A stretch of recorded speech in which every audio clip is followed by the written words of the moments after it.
Leute, bei meinem letzten Gang durch die Drogerie habe ich dieses Produkt von Isana entdeckt. Und zwar ist es das Isana Med beruhigende Intensivserum. Und jetzt schaut euch nur diese wunderschöne säuremattierte Flasche an. Ich liebe das. Die sind zwar deutlich teurer als die gängigen Glasfläschchen oder Glasverpackungen, aber ich persönlich finde das einfach wunderschön. Das hatte ich ja eigentlich auch bei meinem Gesichtswasser im Blick, aber die sind einfach sowas von sauteuer, dass ich mich dann für eine normale Braunglasflasche entschieden habe. Ich habe das Serum bereits zweimal ausprobiert, weiß, wie es performt, werde auch hier auf die Inhaltsstoffe nochmal eingehen, euch sagen, was drin ist und wie ich dieses Serum anwende. Bei dem Serum handelt es sich um eine Emulsion, das heißt, hier sind zwei Phasen, die miteinander vermischt werden, die eigentlich nicht mischbar sind, wie zum Beispiel Öl und Wasser. Und dafür sind die Emulgatoren verantwortlich, die hier als Vermittler dienen. Und ich persönlich finde dieses Serum etwas klebrig. Zwar nicht so klebrig wie dieses andere Serum von Isana aus der Pure-Reihe. Also ich finde, dass sich das hier noch in Grenzen hält.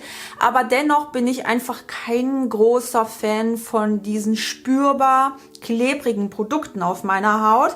Ich zeige euch das auch mal ganz kurz. So sieht das aus. Es hat eine wunderschöne Textur, also meiner Meinung nach, und lässt sich easy verteilen. Also es ist richtig schön wässrig und leicht, total unproblematisch in der Handhabung, aber nach dem Antrocknen halt etwas klebrig. Deswegen zeige ich euch jetzt, wie ich das umgehe. Und zwar nehme ich mir als erstes ein Gesichtswasser, damit die Haut schön angefeuchtet ist. In diesem Fall mein eigenes mit 4% Niacinamid, 2% Ectoin und 2% Panthenol. Und damit sprühe ich jetzt mein Gesicht ein.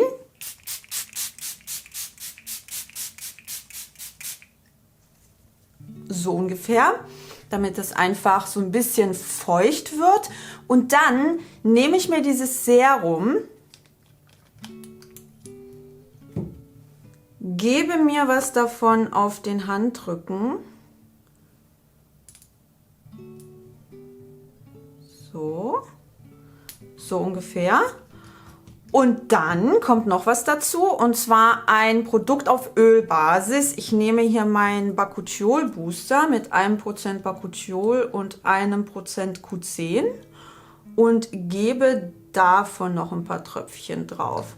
Dadurch, dass dort das Öl mit reinkommt, weil eigentlich ist es ein sehr wasserbasiertes Serum,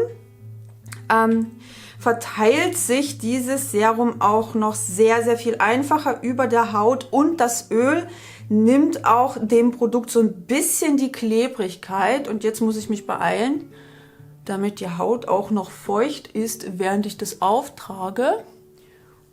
Und dann massiere ich das ein.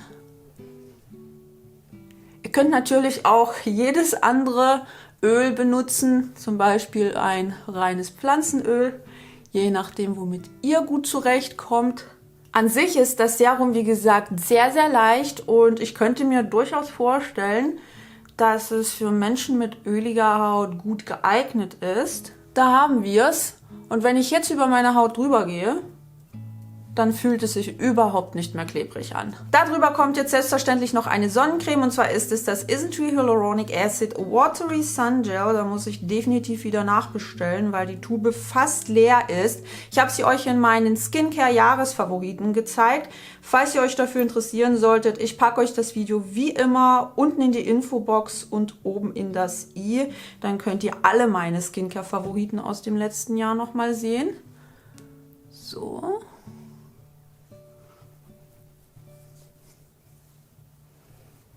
Damit will ich euch natürlich nur zeigen, wie ihr das Serum theoretisch in eure Routine integrieren könnt. Aber das ist ja auch sehr abhängig von persönlichen Präferenzen, von eurem Hautzustand, von eurem Hauttyp oder natürlich auch von anderen Ressourcen, ob ihr die Zeit dafür habt, so viele Produkte zu benutzen. Ansonsten könnt ihr auch selbstverständlich nur das Serum auftragen und dann darüber eine Sonnencreme. Das Serum lässt sich selbstverständlich auch ohne Probleme über Nacht anwenden. Zu den Inhaltsstoffen sage ich natürlich auch noch mal was.